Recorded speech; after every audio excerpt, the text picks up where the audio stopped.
Hey guys, so today's video is unpopular opinions. My social media will be in description along with my drama channel, anything else you might need to find. Subscribe, hit that bell, like, comment for engagement, and let's get into it. Unpopular opinions, let me just preface this by saying these could be popular opinions. It's just I heard X opinions and these are the other side of these opinions, and that's what makes me think that my opinions are unpopular. They could be popular, so let me know what you think is popular from this list, what you actually think is unpopular, what you agree is like this is an unpopular opinion, and any of your unpopular opinions that you have about makeup and beauty. I would love to hear them, and if you give me a lot of unpopular opinions, I might read your unpopular opinions back to you in a different video. So these are my unpopular opinions, and next time I could be reading your unpopular opinions. So let me know in the comment section down below. Let's go. And also, if you do any of these, completely fine. Everyone's makeup technique is what works for them, and I'm never going to shame someone for doing something that works for them and looks good for them. But these are just my unpopular opinions about things, and let me know, what you think. So keep on doing what you're doing. I'm not telling you what to do, what to think, what to buy, what to do with your face. That's for you to decide. But here are my unpopular opinions. Not everything has to be full coverage or pigmented. I think some eyeshadow is not pigmented and it still works really well for that specific look. Something like this, where it's just soft and gentle. Sometimes you can't achieve this with a full pigmented, full-on eyeshadow, because you just can't dial it down, because that's just not its intended purpose. Its intended purpose is to be patted down and made full pigment, turned into a beautiful masterpiece. Sometimes that's just not what I'm going for. Sometimes I want low pigment, blendable, soft looking makeup, and that is just what I'm into. So I don't think everything has to swatch beautifully, that everything has to perform like a pigment. Some things can just look light and airy. Same goes for shimmers. Sometimes I like just specks of glitter on my eye without the whole foiled and pigmented. Sometimes I like for it to just be nice and gentle, Which is why I'm such a big fan of makeup brands like Glossier and Milk. I feel like they're really hated on the internet by a lot of people who are very much used to full pigment makeup, and they're like, oh my god, why is this skin tint non-existent? And it's yeah, well, because that's what it said on the website. It said no pigment, it said low pigment, it said natural makeup. And I feel like if you're used to wearing a full face of makeup, that might be really strange for you. But I just feel like if something says no pigment, then it's no pigment. That shouldn't even be a criticism anymore. If a piece of makeup says no pigment and then you go and say, oh my god, this isn't pigmented, that's not a criticism, that's just stating a fact, because it wasn't supposed to be pigmented. So when I watch reviews of Glossier and Milk and natural makeup brands in general, I get kind of irritated, because I'm it's not supposed to be pigmented and it's not supposed to be full coverage. It's supposed to be light and airy. Why am I getting so heated on the first one? I don't know, I just feel like some things are not intended to be full coverage and pigmented, and that's perfectly fine. But I feel like nowadays it's full pigment, full opacity, and it's not everything has to be like that. That's my opinion. Natasha Denona palettes should not be more than £65. And now I have this opinion because I tried the big £110 palette. So Natasha has these mini palettes, she has the mid-size £65 palettes, and then she has the big £110 palettes, and then she has some bigger ones as well, but they're not really coming out anymore. Let's just focus on the three sizes. I think the minis are a perfect size, perfect price. The mid-size palettes are a good luxe palette size and price. 65 is great, but 110 for a few extra grams of... How often do you hit pan on an eyeshadow palette? If you're buying makeup like Natasha Denona, you must be a lover of makeup 99% of the time. So you probably have other eyeshadow palettes a lot of the time. Not saying everyone, some people might just have one Natasha Denona eyeshadow palette that they use daily, and this might be for you, but I feel like most people that buy Natasha Denona are lovers of beauty and makeup. They probably have a lot of eyeshadow palettes. When are you realistically going to hit pan on that palette? So why do you need the bigger size pans? You can just get the smaller size pans for £65. I just don't think Natasha Denona needs to be £110. After trying the formula, I love it. I love the formula. I think it's high quality, wonderful formula. The shimmers are stunning. Not worth £110. I think they should stick to the £65 mark and never go past it ever again. That's my opinion. Because I have two of the £110 palettes and none of the £65 palettes, and I wish that those two were the £65 palettes, because I just would have enjoyed them much more as £65 palettes. All lip liners are basically the same. Pay less. I feel like I got rid of all of my high-end lip liners. Not got rid of them, I went through, I had some expired ones, some, ones above £20. And I still do. I have some Dominique Cosmetics ones. I buy them purely for this channel. If I didn't have this channel, I would not buy a lip liner that costs more than £10. I think they all do the same thing. Find a drugstore-ish formula that works for you, that you enjoy, whether it's twist up, sharpen, wooden, plastic. Figure it out for yourself and don't overpay. I feel like lip liners just have this one function of keeping the lipstick contained, of amping up color. You usually put lip gloss or lipstick over it, so it's you don't really need to spend that much money on it. You don't. Some of my favorites are ColourPop. They're basically a dupe for the Kylie ones, and Kylie seems to be going out business or something. Their whole website got shut down pretty much. Like there's nothing on there, and you can sign up to find out when they're re-releasing stuff. And their whole Instagram page has been wiped except for one picture saying that something new is coming out, and all of their makeup is on a heavy discount in Ulta Beauty. So I don't know what's happening with Kylie, but anyway, Kylie and Colourpop, same lip liner except a whole different price tag. Get Colourpop, really cheap, and you can get those vaults with like all of the different lip liners, and they end up being like £5 each. Just a thing. I don't think there's much of a difference between lip liners. Same thing goes for eyebrow pencils. My favorite eyebrow pencil right now is the Charlotte Tilbury Brow Cheat. It's inspired me. I really like it. It makes me feel fuzzy feelings, but also the Colourpop one is really nice, and it pretty much compares. Like it might not be as good as the Charlotte Tilbury one, but on the brows you're not going to be able to tell the difference, and it's like probably half the price. I think a lot of the times we get caught up in marketing and what the Instagram influencers are buying, what the YouTube influencers are buying, when in reality there are some things that you don't need to spend money on. I think eyeshadow palettes are something that I spend a lot of money on, and I think it's worth it. I think complexion products are worth the higher price tag. They do look nice on the skin. Eyebrow pencils, lip liners, mascara, a lot of the times those are things you can get away with just using drugstore. That's my opinion. I'm not going to change it. Am I still going to continue buying expensive lip liners and brow pencils? Absolutely, for this YouTube channel. And sometimes because I just enjoy buying high-end stuff. But they do work the same as the affordable ones. Let me know. You do not need a lip liner for every lipstick that you own.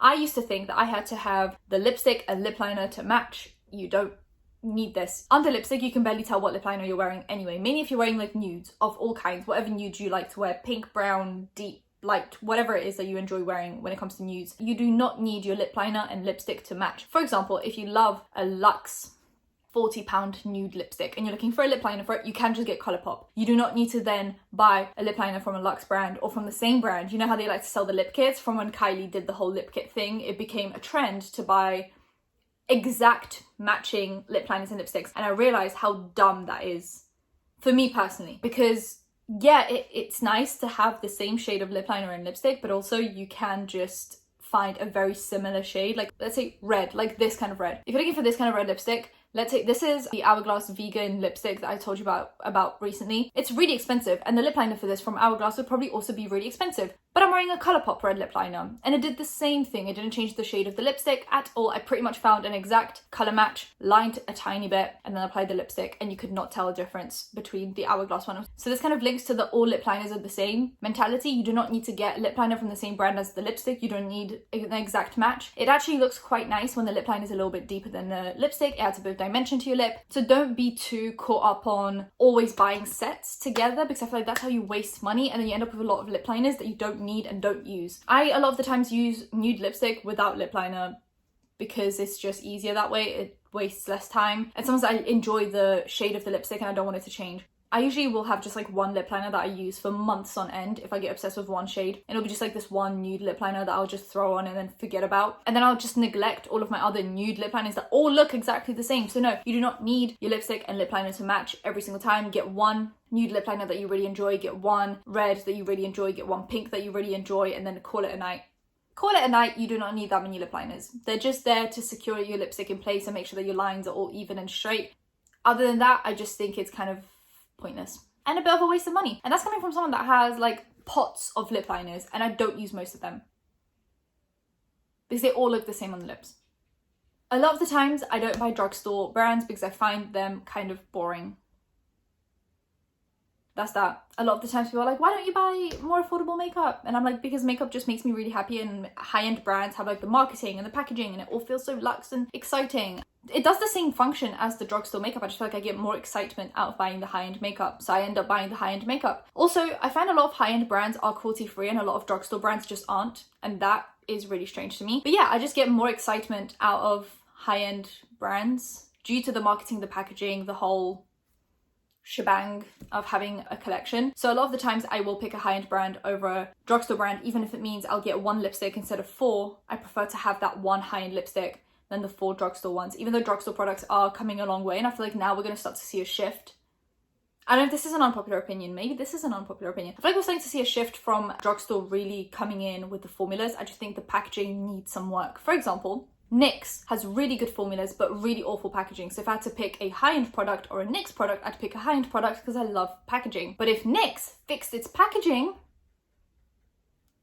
I wouldn't see a point buying high-end because NYX would give me the same stuff. Physicians Formula, amazing formulas, but the packaging is garbage. I recently tried a full face of Milani. It was amazing, but the packaging is a little bit lackluster. I wish they did better packaging. Also, the eyeshadows were a bit lackluster. I find that as well. I don't know if this is an unpopular opinion. I'm just now adding to my list. Eyeshadows from drugstore brands tend to be really lackluster, and there is like a handful of eyeshadow palettes from drugstore brands that are actually really good. aka Colourpop could be considered a drugstore brand because it's more affordable. It's technically not a drugstore brand, but their eyeshadows are really good. Recently, the e.l.f. bite-sized palettes have been, really popular, but a lot of the times I don't hear many people hype up drugstore eyeshadow palettes, which makes me think they're not really good. And I tried that with Milani and it wasn't the best it wasn't the worst palette I've ever tried, but it wasn't the best either. So I just feel like drugstore brands have a little bit of a way to go to catch up with high-end brands, and then I feel like high-end brands will have to do something amazing to be on top again, if that makes sense. But yeah, drugstore brands just don't excite me as much as high-end brands, and that kind of sucks for my bank account. I hate the look of untrimmed soap brows, or the ones that aren't like folded down.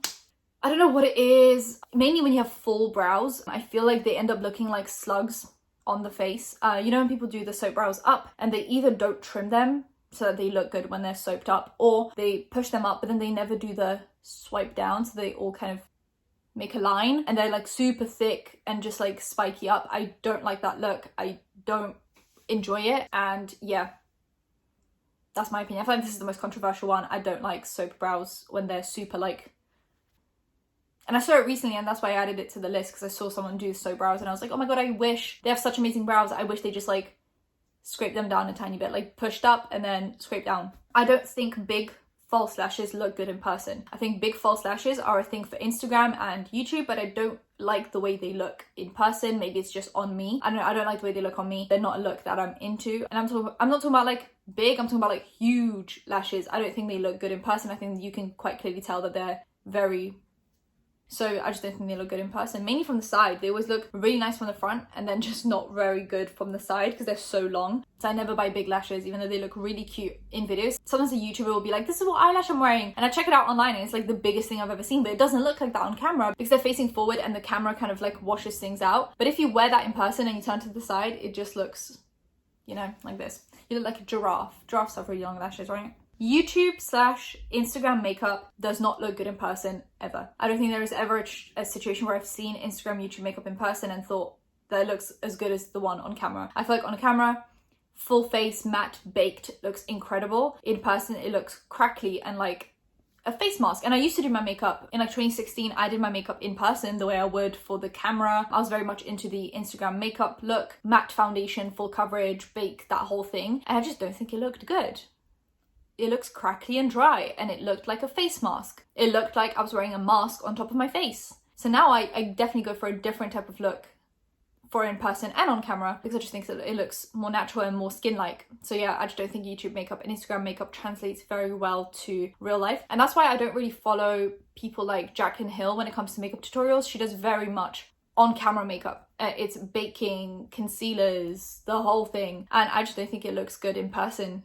I mean, I've never seen Jaclyn Hill in person. She could look stunning. She could. But also, that makeup just doesn't look good in person. I've tried it before. It doesn't. Liquid lipsticks were never good.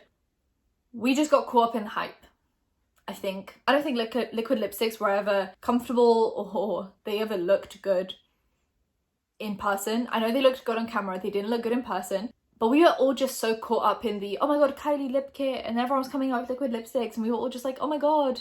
Liquid lipsticks, they last so long. Yeah, they make you feel like you just ate sand. Like it was dry, crackly, and awful. I don't think they were ever good. Because people, like, for example, I said recently, like, oh, I think liquid lipsticks are so out of style now. Everyone knows that they're not, like, worth it, yada yada. I think we always knew they weren't worth it, and we always knew they were kind of bad. But it was just the hype of it all. We were like, oh my god, liquid lipsticks, they last 12 hours. They didn't. The moment you ate anything oily, they started breaking up because obviously they get taken off with oil, or you just drank or anything. They would like crack right in the middle. I'd rather have a lipstick that gently comes off like as a whole than one that cracks in the middle and gives me a butthole lip. I will never apply complexion with hands. Unless it's like a quick, I'm applying like glossy stretch concealer under my eyes, I might do it like this, but I have to wash my hands straight away. It gives me an ick. I don't like touching makeup with my hands. I have like this microfiber wipe that I always use while I'm doing my makeup, so if I wipe anything on my hand I can just wipe it off straight away. It makes me feel gross, icky. I hate it. And there's this new trend with Meredith Duxbury on TikTok where you apply your foundation with your hands, and it makes me cringe every single time. She looks fantastic, great, wonderful. I'm glad that works for her. I know people say your hands are your best tool, but I refuse. I do my eyeshadow with my finger and that's about it. I don't like touching complexion products with my fingers and I just won't do it. I know it, ugh. I can't, oh my god, just thinking about it gives me the ick. I could never just, oh my god, the shivers that just went down my spine. Because I know there is like two camps. There are people that never use brushes, sponges, anything, and there are people that exclusively use sponges and brushes. Let me know what camp you're on, and if you have the same reaction to thinking about applying your foundation with your hands as I do. Oh my god. Okay. Skincare over makeup. I said I like high-end makeup over drugstore makeup. However, if you can only pick one, right, like good skincare or good makeup, pick good skincare because it's going to make your makeup look better. So you can have lower quality makeup if your skincare is good, if that makes sense. Like if you make sure that your skin's hydrated and it's, you know, hydrated, plump, your makeup's going to sit so much better on the skin. You won't need primers, you won't need any fancy stuff if you just have a good skincare routine. That's why I say primers sometimes as well are so irrelevant to makeup. I find primers are sometimes a little bit redundant. I don't know why I have so many of them. Another unpopular opinion, you don't need a primer if you just have a good skincare routine. Apply good skincare in the morning, give it about half an hour to an hour to sit and soak and do its thing, and then you can just go straight in with foundation. It's going to look incredible. Sometimes makeup doesn't sit well on the skin because of primer, because you picked the wrong primer for foundation. They have a different base, whether it's water based or oil based. You can't mix the two. I think it's just easier to not use primer if you're not sure if it's going to go with your foundation. Just don't use it and have a good skincare routine. Spend money on skincare, get a good face cream. It doesn't have to be expensive, just one that works for you. A nice serum, a nice under eye cream, and your makeup will look good. So you don't need high-end makeup really, you just need a good solid skincare routine, and that's it. Those are my unpopular opinions. Oh no, one more. SPF craze has gone too far. I don't think you need to reapply SPF if you're sitting at home and there is no sunlight going through your windows. I just disagree. And there's going to be someone in my comment section going, no, reapply SPF throughout the day, every 2 hours. If I'm sitting at home in the UK where it's raining 90% of the time and there are clouds and not one ray of sunshine, I am not applying SPF to sit at home. I'm not applying SPF. And that is not something I'm gonna debate on. I'm just not gonna do it. You can do it. Apply SPF every 2 hours. Have fun. I'm not gonna do it because I just feel like that's a waste of SPF. I'd rather save it for the summertime. Like whenever the sunshine does come out, like if it's a sunny day in the UK, I will apply SPF, but I won't reapply it throughout the day unless I'm not wearing makeup. If I'm not wearing makeup and I'm sitting outside, I will reapply SPF. If I'm wearing makeup, I'm not gonna reapply SPF because I do understand you can get like those powders and stuff. No, I've already applied it once. I've now applied my makeup. If that's not enough, then I don't know what is. So that's my controversial SPF opinion. Let me know what you guys think. Yes, if you guys enjoyed this video, give it a thumbs up, comment down below anything you want to comment down below, and subscribe because I post videos every time I think of something to do. So hit that bell, be notified when that's happening. Social media links, any other links in the description. I'll see you in my next one. Bye guys.